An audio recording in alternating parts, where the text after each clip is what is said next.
And then there was one that I went with Amy when we just started dating. And I don't like haunted houses at all. I get way too into them. I find it really difficult to separate myself from what's going on. And we went to the corn maze here. And the corn maze here has basically like a haunted house that you go through, and then you escape through the corn maze. And I held it together during the haunted house part. But as soon as you get out to the corn maze, they have these guys dressed up with like sacks over their head and like overalls, and they all have chainsaws, like real chainsaws that they're revving, and they chase you out of the corn maze. And I remember, it was one of those things where I was like, oh, I can't. My instinct says run, but I need to look like not a wuss. So I remember like I was running, but pushing Amy forward. I was trying to run and go. And then I'm helping you. I'm not a wuss. Go. One guy was really putting on a show, and he was just like swinging it around, like really close to me. And I was like, go. I just realized in the moment, like afterwards, I was like, man, obviously it's not a real chainsaw. They've got this like the blades taken off. It's just like, but.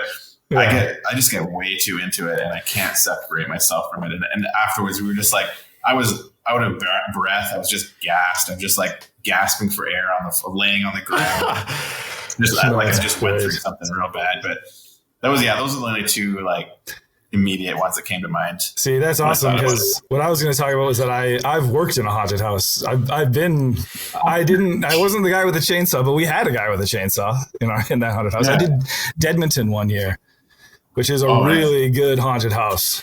That place is crazy. And you get, it's so good. It's amazing. You get like, not a reward, but you get like, if somebody runs away, it has to be escorted out. It's called a chicken out. And that's like a good thing. You want to get that.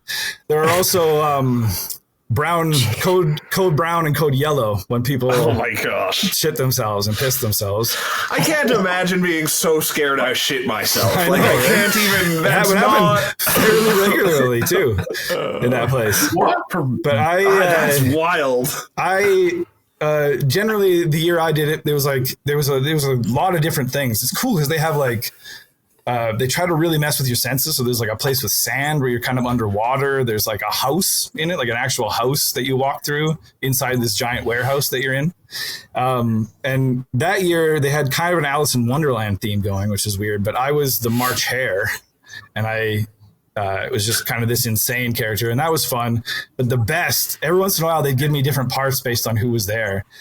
And they put me in the sewer once, and I actually had like running water under a grate, and you walk through like this like gothic sewer, and I was like this bug creature, and I would hide behind like an alcove, because you'd want them to like, they'd walk in and immediately be like, oh my God, this is just freaky. Because the sewer was such a freaky area, and I'd let them kind of have to walk in a little bit. Then I'd pop out, run at them, slam my foot against the grate as hard as I could, and make this noise. I'd go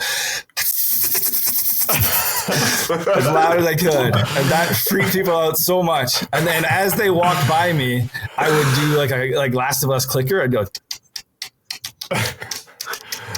and that freaked people out. And I caused the girl to have a panic attack and have to be escorted out of the building. Beautiful.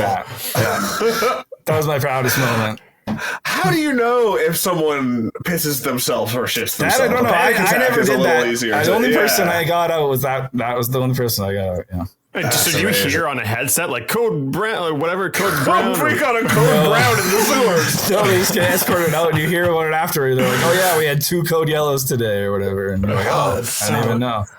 It's huge, and there's like multiple haunts. There's like, it's a huge haunt.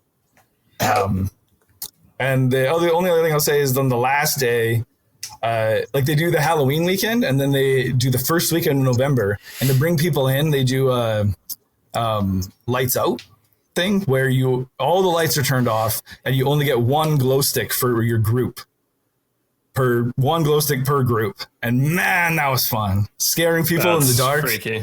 Yeah, it was so fun. Well, when you're at that just point, hanging out in the dark, do your eyes adjust? Yeah, to a point, yeah. So you can sort of see. Oh yeah, and like they would be. They have a glow stick. I can see them coming in. Oh right. Oh my God, that's evil. For that one, I was inside the house, and I remember it was so awesome because I could just sit there, and they wouldn't even know I was real until I moved or like scared them. And one guy awesome. actually put his like glow stick so close to my face. I was like, "What is this?" And I was like, "Ah."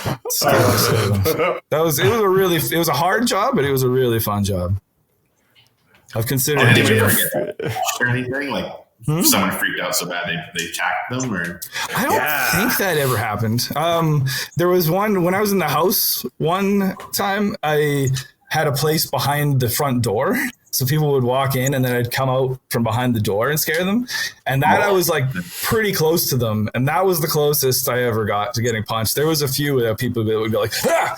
Like just like do that near you, but wouldn't actually punch you. But there's a few close calls there. The thing that scares me about these haunted houses is that I have a fear of like them hiring a mentally ill person and them being like, I'm going to use this as my opportunity to kill someone. And so I do have a fear that like the guy with the chainsaw will go snap and he'll just kill someone as his final like way out the way out of life kind of thing.